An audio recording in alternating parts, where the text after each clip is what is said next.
지적 호기심과 논리적 사고, 그리고 폭넓은 독서력, 우리 사회가 갖고 있는 지정학적, 역사적 감탄할 책이다. 저도 그렇게 동의를 합니다. 시스템을 디자인하면 디자인한 대로 세상이 돌아갈 거라는 생각을 갖고 있는 분들이 되게 많은데, 특히 이번 정부가 그렇죠. 이렇게 보이는 거하고 보이지 않는 수많은 사람들이 자율적인 의사결정을 하고 자기 이익을 추구하는 과정에서 질서가 발현되는 건데, 그 질서가 발현되기 위한 플랫폼을 까는 것까지는 좋은데, 사회를 디자인하겠다는 생각이 강한 사회에서 이런 지식인들의 과대망상적인 오류로부터 우리가 얼마나 현실적인 대안을 마련할 수 있냐, 이런 고민을 저는 하고 있습니다. 제게 뜻밖의 논평을 요청하셔서, 여기 계신 분들 훨씬 더 잘 아실 텐데 왜 저한테 논평을 하셨을까? 책을 직접 가져다 주셔서 급히 읽어봤습니다. 며칠 동안 꼼꼼히 읽어보니까 깜짝 놀란 게, 이 책이 분명히 사회운동가이자 또 정치 플랫폼 디자인 하시는 분이 쓴 글답지 않게, 물론 이제 형식은 조금 다릅니다만 약 200년 전 프랑스인 토크빌이 미국을 여행하면서 미국의 겉모습이 아니라 미국인들이 민주주의를 어떻게 잘 작동할 수 있었는가, 그 답을 습속에서 찾았는데요. 그 습속 연구라고 해서 상당히 어려운 영역입니다. 근데 이번에 이 책을 받아보고 한두 글자 좀 토크빌 언급하고 끝나지 않을까 했는데, 처음부터 끝까지 우리 사회 모든 문제 영역의 근원에 뿌리박힌, 정치, 경제, 사회, 문화 할 것 없이 각 영역을 전부 언급해 가면서 그곳에 뿌리박은 어떤 습속이 결국 우리 사회 근원적인 문제다라는 것을 찾아내는 것을 보고, 한국 사회에도 이런 토크빌 같은 분이 나타나셨구나. 이분이 공부를 하셨으면 더 좋았을 텐데 하는 생각도 했습니다. 책 쓰면서 이제 가장 어려웠던 게, 이게 생각의 틀을 이렇게 좀 바로잡고 싶었던 거거든요. 근데 생각의 틀은 집하고 비슷해 가지고요. 집 없이 그냥 마당에 마치 고물상 야적장에다가 이것저것 물건 쌓아 놓을 수도 있습니다. 그럼 거대한 고물덩어리가 되는데, 그것을 선반이라도 하나 해가지고 하면은 좀 분류가 되죠. 그럼 쓸 수가 있습니다. 그 다음에 그거 비바람 차니스를 먼저 맞을 것 아닙니까? 거기다가 이제 그 지붕을 갖다가 씌우고 기둥을 갖다가 하면은 그 생각들이 잘 들어갑니다, 이게.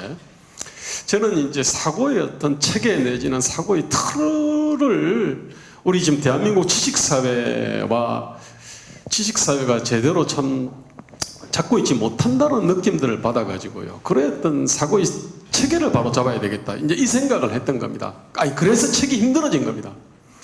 그래서 지금 책에도 보면은 어떤 이 정치, 사회, 문화 현상을 바라보기 위해 가지고 그것을 갖다가 만드는 주요 요인들이 뭐냐. 그래서 이제 제가 자연환경, 이른바 사람의 어떤 생명자원 조건 얘기 있고, 그 다음에 지정학적 조건을 얘기했습니다. 그 다음에 인간이 자원을 배분하는 3대 제도가 있죠. 그게 이제 국가와 시장과 사회 공동체가 됩니다, 이게. 그래서 이제 그놈들을 갖다가 가지고 이제 분석을 해 들어간 겁니다. 자연환경. 그 다음에 자연환경하고 도대체 지금 우리 삶의 조건과 사고방식이 어떻게 관련이 되어 있냐. 지정학적 조건은 또 어떻게 되냐. 국가는, 시장은, 사회는, 이러면서 이제 이걸 갖다가 분석을 하다 보니 이것들이 다 연결이 다 되어 있지 않습니까? 그러다 보니까 낱마처럼 얽힌 데서 이놈을 하나하나 풀어내는 게 너무나 힘들었어요. 그래서 이제 몇 번을 뒤집어 엎었는지를 모르겠습니다, 이게. 또 하나, 지금 아까 습속을 얘기했는데 처음 들어보시잖아요.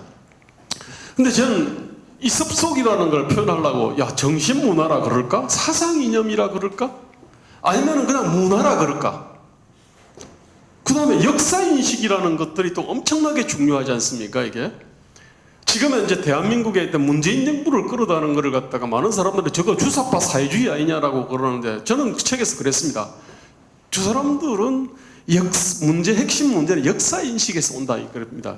역사 인식, 즉 이게 집단 기억이지 않습니까? 이게 집단 기억이 그 안에는 트라우마를 갖다 낳고 콤플렉스를 갖다가 낳고 그러지 않습니까? 이게 이제 집단 기억이, 즉 역사 인식이 정신 문화를 낳고 정신 문화가 사상 이념을 낳고 사상 이념이 문화를 낳고. 근데 문제는 뭐냐? 이게 다 습속하고 관련되어 있는데 습속에 대한 정확한 정의가 없습니다. 근데 저는 이제 그 토크빌에 보면은 습속을 마음의 습관이라고 이렇게 얘기합니다. 그죠? 모레스. 뭐 이렇게 이제 표현하는데 분명한 거는 이 뭐가 있는데 그 놈을 가서 어떤 개념으로 잡아낼 거냐. 이것 때문에 무지하게 힘들었어요. 아니, 그래서 글이 막 그냥 단어 나열들이 막 된 겁니다. 이제 착각한 단어를 찾을 수가 없었어요. 나중에 결국은 제가 그냥 습속이라는 거를 갖다 잡았습니다. 그 습속 속에 역사인식도 집어넣고 정신문화 사상 이념을 갖다 다 집어넣습니다. 이것들의 어머니로서. 보통은 이제 이걸 문화라고 이제 합니다. 근데 문화라고 하는 어떤 쪽에서는 사고방식과 생활양식의 총체다라고 규정을 합니다. 또 한편으로는 그 문화체육관광부에서 쓰는 문화는 뭐냐면은 그거는 주로 예술, 체육, 레크레이션 이걸 얘기하는 겁니다. 그러니까 문화라는 개념 자체가 이게 고무줄입니다. 사실은 습속도 그렇습니다. 우리가 쓰는 사회라는 말도 그렇습니다. 동해물과 백두산이 마르고 닳도록 하나님이 보호사 우리나라 만세. 여기서 말하는 우리나라는 초역사적 공동체입니다. 근데 우리가 쓰는 헌법에 정부라는 말이 있습니다. 이게 정부는 그런 거 아니거든요. 저는 지금 주요한 어떤 사고를 전개하는 데 있어서 착한 개념들이 정의가 안 돼 있고 요 놈들이 이제 이렇게 그냥 뭐 고무줄처럼 돼 있고요. 특히 중요한 게 이게 지금 이제 아까 습속 또는 문화라고 표현하는 이 영역이 있지 않습니까? 이게 보면은 어떻게 보면 저는 비유를 그렇게 했습니다. 그냥 건물로 친다 그러면 이거는 재료 같은 거다 이게. 모래로 지은 게 있고 진흙이 있지 않습니까? 그 놈을 갖다가 이렇게 구워 가지고 이제 뭐 벽돌을 만들기도 하고 또는 뭐 이 벽돌 뭐 건축 자재로 쓰는데 기초적인 어떤 이 소재 자체가 이게 그 부석부석하면은 이 건물이 안 올라갑니다 이게. 그러면은 뭐 높은 건물을 갖다 지을 수 없냐? 그렇지 않습니다. 저는 아까 저 습속하고 문화 얘기하는 사람들은요, 문화를 환경 요소로 봅니다. 어쩔 수 없이 적응해야 되는 것. 저는 그렇게 보지 않습니다. 근데 남아선호 사상이라는 건 한 500년 된 겁니다, 이게. 이 앞에서 말입니다. 아들 못 낳는 어떤 여자 또는 이 자식 못 낳는 여자들이 아무리 인품이 고매하고 학력이 높고 능력이 뛰어나도 정말로 보면은 이게 핍박을 받고 이렇게 참 불행하게 살아갔습니다. 그건 누구도 극복하지 못할 것 같았는데 지금 제3문화가 그냥 이렇게 무너지면서 거의 어떤 법론 녹시 녹아내렸거든요. 500년 동안 이거는 그냥 난공불락이라고 생각했던 그런 문화들이 녹아내린단 말입니다. 마찬가지로 지금 제가 한국의 어떤 이 문화적 특성이라고 하는 것들도 그것도 우리가 적응해야 될 숙명이라고 생각하지 않습니다. 그것들에 대해 가지고 적절한 객토 작업이 있고 적절한 보완 작업들이 있다 그러면은 그러한 것들은 보완할 수 있다라고 보는 거고요. 그리고 지금 대한민국의 지금 저는 시장 경제나 민주주의라고 하는 것들이 이런 섭속들을 갖다가에 대한 적절한 어떤 보완 내지는 객토 작업 이러저런 것을 제대로 하지 않음으로 해가지고 지금 대한민국의 민주주의와 시장 경제 자체가 지금 다 지금 이렇게 거의 뭐 그냥 허물어져 간다라고 이제 보고 있는 겁니다. 자, 일단 뭐 여기까지 제가 하고 제가 또 말씀드리겠습니다. 며느리가 OECD를 몇 년을 다녔어요. 최근까지. 근데 이제 그런 얘기합니다. OECD 본부 프랑스에 있지 않습니까? 근데 프랑스 사람들은 뭐냐면은 너 OECD에서 무슨 일을 하니 이렇게 묻는데요. 직무를 묻는 겁니다. 근데 한국에 오면은 너 어디 다니니? OECD 다닌다. 와! 그래요. 이게 한 사람은 직무를 묻고 저쪽은요. 한국에서는 너무나 당연하게 직장을 묻습니다. 이거는 뭐냐면은 노동시장이 직무에 따라서 이렇게 형성이 안 돼 있는 거예요. 예컨대 내가 이발사다, 내가 뭐 경비다, 그 다음에 내가 무슨 목공이다, 기계공이다, 이런 식으로 해서 노동시간이 형성된 게 아니고 어느 직장인, 어느 식구로서 이제 형성이 된 거죠, 이게. 그러니까 결국은 내가 돈 아주 잘 버는 현대기아 자동차에 근데 다닌다. 그러면은 내 하는 일이 그냥 노동시장 가격으로 보면 2천만 원이라 하더라도 거기 현대기아 자동차 다니면은 잘 버니까 내가 8천만 원 1억 받는 거를 당연하게 생각을 하죠. 우리 이제 이렇게 돼 있습니다. 그러니까 이를테면 이런 거를 갖다가 보통 이제 무슨 섭속 내지 문화라 보통 그렇게 생각하는데, 근데 왜 이게 이렇게 형성이 됐냐는 거는, 이거는 이제 노동시장이 어떻게 형성됐는지를 보면 보이죠. 서구처럼 조그마한 어떤 영세기업에서 거기서 있던 하나의 기능공들이 획적으로 단결을 해서 그러면서 이 사람들이 노동조합들을 만들고 단체 교섭을 하고, 예컨대 그렇게 해가지고 자기를 갖다 규정할 때 나는 어느 직장인이라기보다는 나는 어떤 기능공이야, 나 벽돌공이야, 기계공이야, 이렇게 형성된 역사를 갖고 있으면은 이건 직무에 따른 기업 횡단적인 근로조건의 표준이라는 게 형성되는데, 한국은 그렇지 않지 않습니까, 이게? 자, 사실은 아까 공짜 문제도 사실 그렇습니다. 그 공짜라는 게 원래는 그 정상적인 시장 가격이 있는데 그것을 갖다가 월등히 어떤 그 높은 어떤 가격을 요구하면은 이게 바로 이제 그 이윤이든 임금이든 이런 것들을 지대라고 부르지 않습니까? 이걸 갖다 이른바 공짜로 부르는데, 그러니까 우리는 문제는 뭐냐면은 지대 추구 심리가 일상화되어 있죠. 근데 그게 나쁘다는 생각도 안 합니다. 왜냐하면은 시장이 제대로 작동하지 않은 영역이 너무 많거든요. 원래 국가 영역은 원래 시장이 작동하지 않은 영역입니다. 근데 일반 어떤 그 생산물 시장이나 생산 요소 시장도 시장이 작동하지 않은 거예요. 그러다 보니까 국가 규제를 통해 가지고 또는 국가의 어떤 표준을 통해 가지고 자기 어떤 하는 일은 별거 아닌데도 근로조건을 월등히 높게 잡는 거가 일상화되어 있는 거죠. 그리고 또 국가가 그거를 갖다가 이렇게 보호하거나 아니면 방조하죠. 지금 현재 문재인 정권은 아예 그거를 갖다가 그냥 촉진하고 그쪽 사람들하고 하는 일에 비해서 월등한 권리이익을 누리는 사람들하고 아예 스크럼을 짜버렸죠. 연정과 협치를 하고 있죠. 제 얘기는 한국 사회의 가장 독특한 이 습속의 중심에는 권력이 있는 것 같아요. 마치 히브리 민족한테는 그 습속의 중심에 유일신이 있지 않습니까?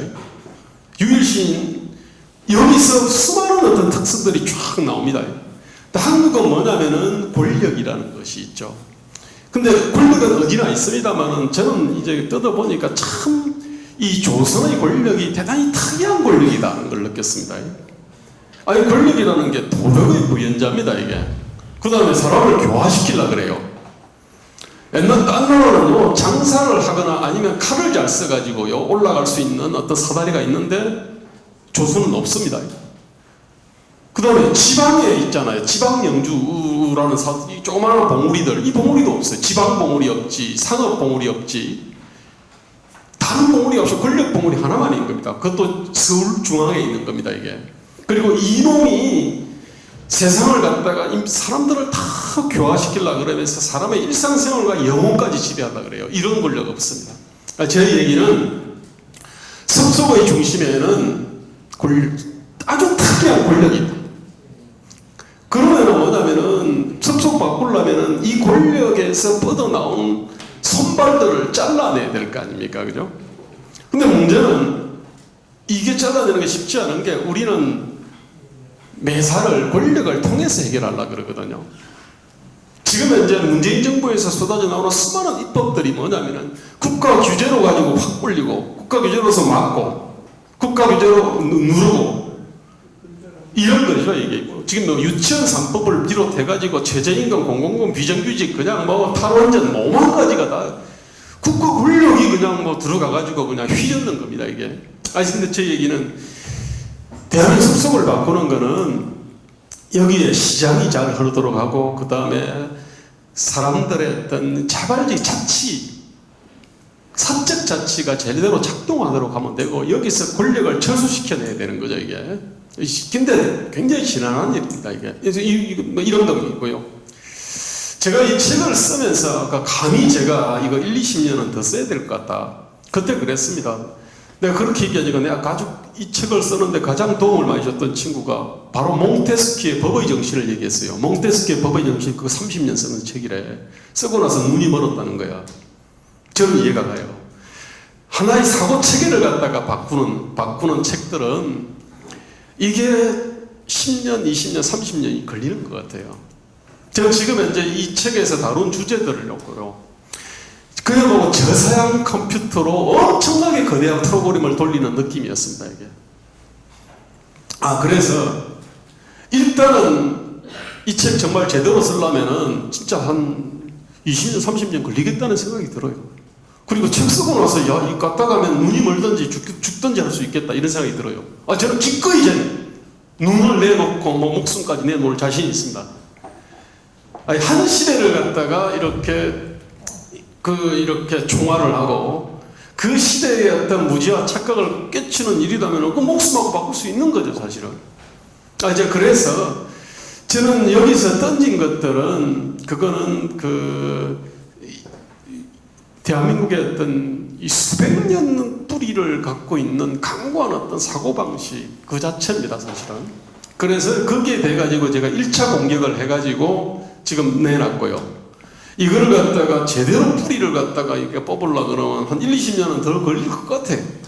그래서 저도 뭐 법의 정신처럼 100년, 200년, 300년 뒤에도 읽히는 책을 한 권을 쓴다면 그건 정말로 그거는 주제 넘은 어떤 소원 아니겠습니까, 이거? 근데 저는 어떤 주제 넘은 어떤 소원들을 갖다가 좀 성취하고 싶은 욕구는 있습니다. 네.